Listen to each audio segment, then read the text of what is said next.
merci d'être fidèle à notre jeu. Qui veut gagner des neurones?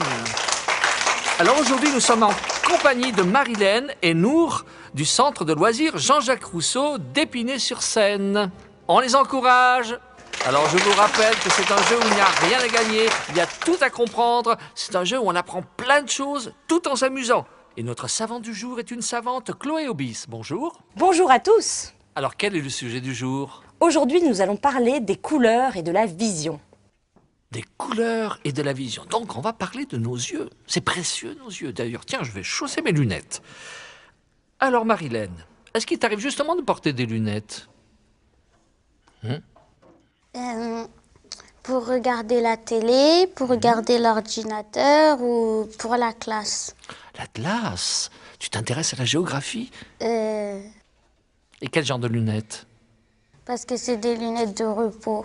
Des lunettes de repos, tout simplement. Alors Nour, je vais te poser la question. Quelles sont tes couleurs préférées, Nour? Les couleurs que tu aimes le mieux? Le bleu, Le bleu? le rose et le violet. Eh bien, figure-toi que c'est toutes les couleurs que tu as sur ton pull vert, sauf le bleu.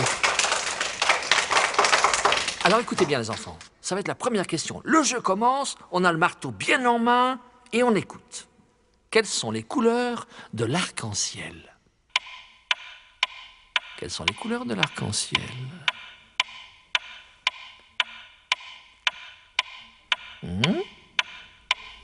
Oui, Nour, vas-y, on t'écoute. Les couleurs de l'arc-en-ciel sont le jaune, l'orange, le bleu, le rouge, le violet, le vert.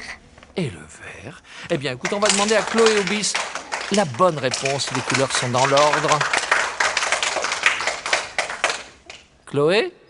C'est pas mal du tout, c'est pas exactement dans le bon ordre, mais c'est quand même pas mal parce que c'est exactement comme ça que l'homme découpe l'arc-en-ciel pour pouvoir appeler les différentes couleurs. Alors en réalité, il y a beaucoup plus de couleurs que ça dans l'arc-en-ciel, on dit qu'il y a une infinité de couleurs, il y a plusieurs rouges, plusieurs oranges, plusieurs jaunes, mais ta réponse est quand même très proche de la réalité. Merci Chloé pour toutes ces précisions. Alors, on va enchaîner. Vous êtes prêts les enfants? Alors, deuxième question. Pourquoi a-t-on deux yeux? Pourquoi on a deux yeux? Ah, oui, Marilène, toi qui as frappé si fort. Parce que si on avait qu'un seul œil, si on n'avait qu'un seul œil, ce serait plus dur de voir partout. Par exemple, si on voulait voir à gauche, on ne pourrait pas. Ce serait un peu plus difficile de voir à gauche ou à droite parce que un œil il peut pas être. Si on n'a qu'un œil, il sera au milieu de notre visage et il peut pas tout voir. Et on sera un cyclope. Voilà, avec un œil, on sera un cyclope. Alors Chloé, dites-moi Chloé, quelle est la bonne réponse? Eh bien, c'est pas tout à fait juste parce que si on avait un seul œil, il suffirait finalement, d'après ta réponse, de tourner la tête pour pouvoir voir à droite et à gauche. Si on a deux yeux, c'est un petit peu plus complexe que ça. L'œil droit va voir un peu plus à droite les objets, l'œil gauche un petit peu plus à gauche. D'ailleurs, vous pouvez faire cette expérience chez vous. Si vous fermez un œil puis l'autre, vous verrez que votre doigt va se déplacer par rapport au fond. Et en recombinant ces deux images, votre cerveau qui est derrière vos yeux va vous permettre de voir en relief les différents objets. Les deux yeux servent donc à voir en relief. Ah, eh bien on y voit plus clair. Troisième question. Écoutez bien les enfants. Pourquoi faut-il mettre des lunettes pour voir un film en 3D? Pourquoi il faut mettre des lunettes pour voir un film en 3D? Oui, oui, oui. Hop, attention, je crois que c'est Nour qui a répondu en premier. Allez, on t'écoute, Nour. Allez. Un film en 3D? Oui.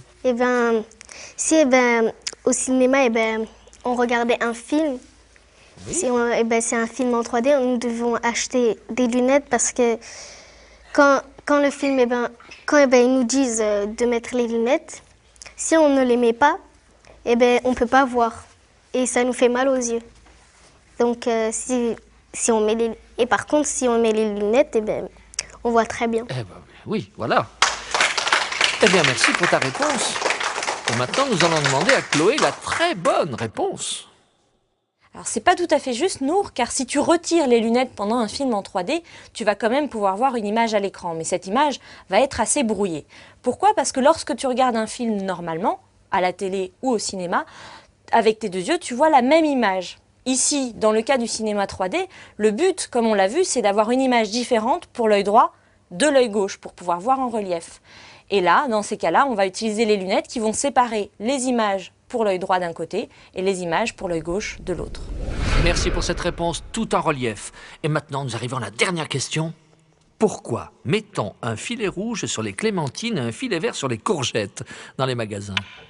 Pourquoi est-ce qu'on met un filet rouge sur les clémentines et un filet vert sur les courgettes dans les magasins? Ah, Marilène, tu m'as fait peur avec ton marteau. Vas-y, donne-nous la bonne réponse. Les brocolis et les courgettes, elles sont dans des filets verts parce qu'elles sont vertes et parce que ce sont des légumes. Oui.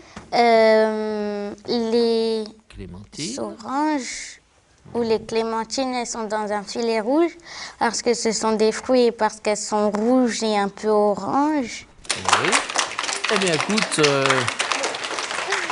c'est le pourquoi qui nous manque. Hein? On va demander à Audrey. Alors, cette explication n'est pas tout à fait juste. D'après toi, Marilène, si on a un fruit, on prend un filet rouge. Si on a un légume, on prend un filet vert. En réalité, le filet va correspondre plutôt à la couleur du fruit ou du légume en question. Par exemple, pour les clémentines, on a l'habitude de voir des belles clémentines mûres, bien oranges. Si nos clémentines sont un petit peu jaunes, on va rajouter un filet rouge, comme ça notre cerveau va mélanger les couleurs et on va voir les clémentines apparaître encore plus mûres. De même, avec des courgettes, on rajoute un filet vert pour que les courgettes nous paraissent encore plus vertes, encore plus mûres. Ah, c'est fait exprès pour nous faire acheter. Et c'est ainsi que se termine notre jeu, où il n'y a ni gagnant, ni perdant. On a joué sérieusement, on s'est bien amusé. Merci à Chloé Obis, de la Cité des Sciences et de l'Industrie. Au revoir à tous et encore bravo à Marilène et Nour. Et n'oubliez pas, derrière vos yeux, il y a votre cerveau qui parfois vous trompe. On appelle ça les illusions d'optique qui sont partout autour de nous. À bientôt. Et merci au Centre de loisirs Jean-Jacques Rousseau d'Épinay-sur-Seine. Bravo à Nour, à Marilène. Et à très bientôt.